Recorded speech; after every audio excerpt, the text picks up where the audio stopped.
Beleza, galera? Hoje é dia 31 de outubro de 2019, dia em que se comemora a reforma protestante do século XVI, e hoje a internet está toda alvoroçada aí. Quando a gente pensa que já viu de tudo, a gente não viu de tudo ainda, obviamente. E não é segredo para ninguém que a grande mídia ela tenta enganar a gente cotidianamente. E o que acontece? Você sabe que tem várias maneiras de você falar uma mesma verdade. O Eduardo Bolsonaro estava dando uma entrevista para a Leda Nagli no canal dela do YouTube, e aí chegou ao ponto de falar a respeito da radicalização da esquerda. Percebam o que eu vou dizer aqui.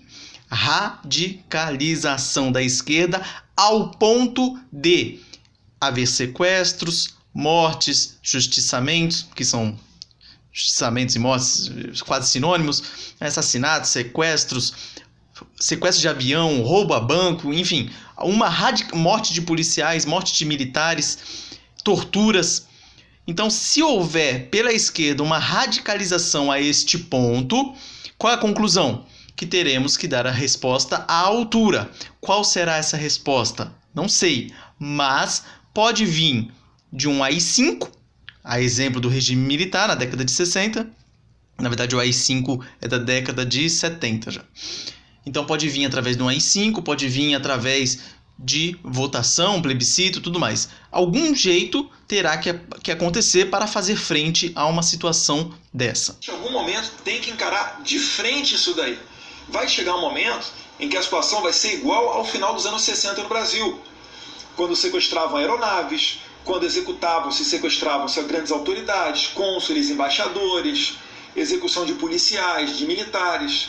Se a esquerda radicalizar esse ponto, a gente vai precisar ter uma resposta. E uma resposta ela pode ser via um novo AI-5, pode ser via uma legislação aprovada através de um plebiscito, como ocorreu na Itália. Alguma resposta vai ter que ser dada, porque é uma guerra assimétrica. Não é uma guerra onde você está vendo o seu oponente do outro lado e você tem que aniquilá-lo, como acontece nas guerras militares. É um inimigo interno, de difícil identificação aqui dentro do país. Espero que não chegue a esse ponto, né? Mas a gente tem que estar atento. Ele disse o óbvio. O óbvio. Foi a mesma coisa que aconteceu quando o general Mourão falou a respeito das Forças Armadas. Ele falou, se as instituições deu pau, não funcionar mais nada, as Forças Armadas terão que intervir.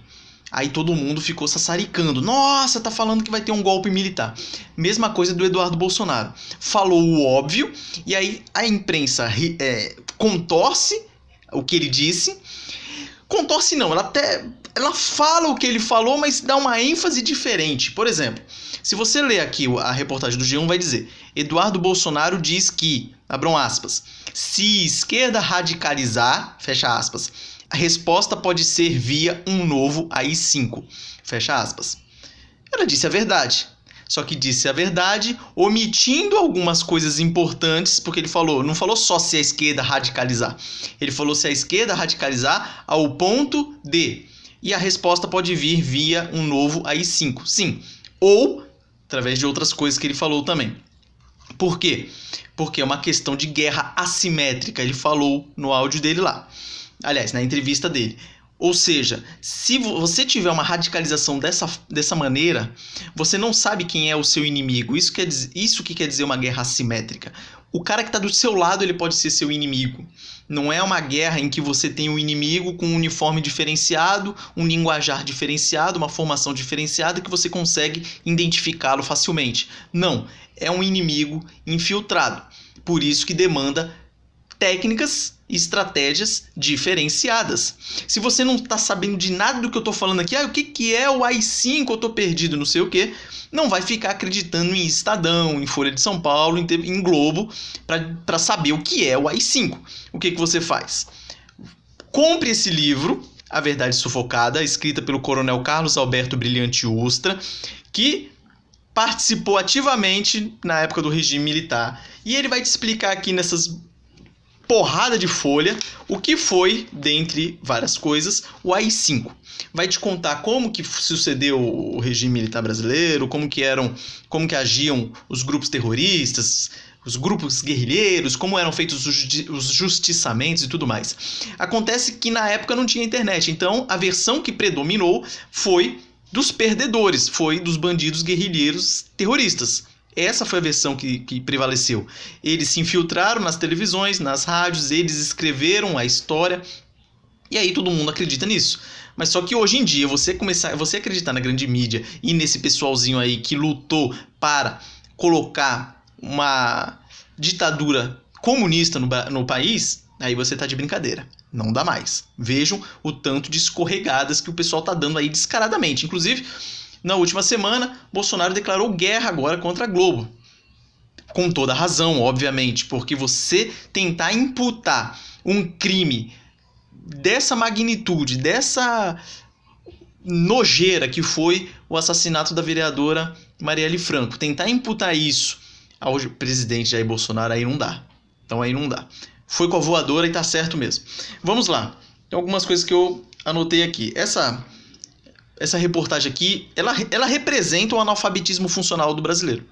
Porque não entende o óbvio que ele falou. Aí aparece um monte de gente já metendo pau. Nossa, ele tá pregando a volta da ditadura e não sei o que, um monte de blá blá blá. Foi engraçado que um dos mais exaltados foi justamente o Felipe Santa Cruz, presidente da OAB. Sabe que o pai dele teve um envolvimento na guerrilha, você sabe que ele tinha um contrato milionário com a Petrobras, você sabe de todo o envolvimento dele com a esquerda, aí ele ficou revoltadíssimo. Ele é um que precisa fazer algum curso para começar a entender o que lê, porque esse analfabetismo funcional não dá para continuar predominando no país. Aí a repórter aqui do Jornal Hoje, que eu acabei de ver a reportagem, foi lá e também falou um monte de bobagem, enfim, sempre distorcendo uma frase óbvia do que ele falou aqui, uma explicação óbvia. E aí é engraçado uma coisa, só puxando o gancho do que o Bolsonaro falou a respeito da Globo esses dias, ele falou que ano que vem, se não tiver o processo redondinho, ele não vai autorizar a renovação da concessão para a Rede Globo de televisão. Isso ia ser maravilhoso. Para mim, a Globo é o braço do diabo no país. É um câncer que precisa ser combatido e extinto.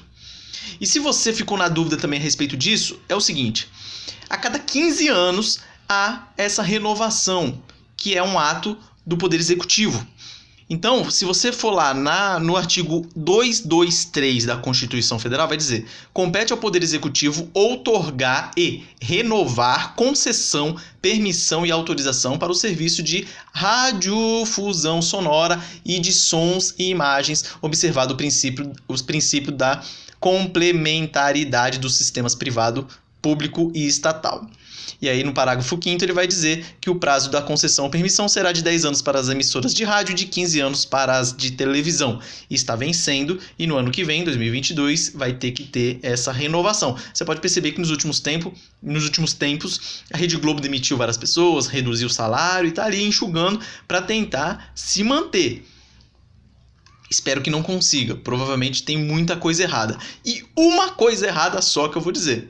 Aqui no artigo 221 da Constituição vai dizer: a produção e a programação das emissoras de rádio e televisão atenderão aos seguintes princípios. Inciso 4, respeito aos valores éticos e sociais da pessoa e da família. Quantas vezes você vê na programação da Globo eles tentando destruir a família? Quantas vezes? Vou dar um exemplo só. O tal do poliamor que está lá na tal da Malhação.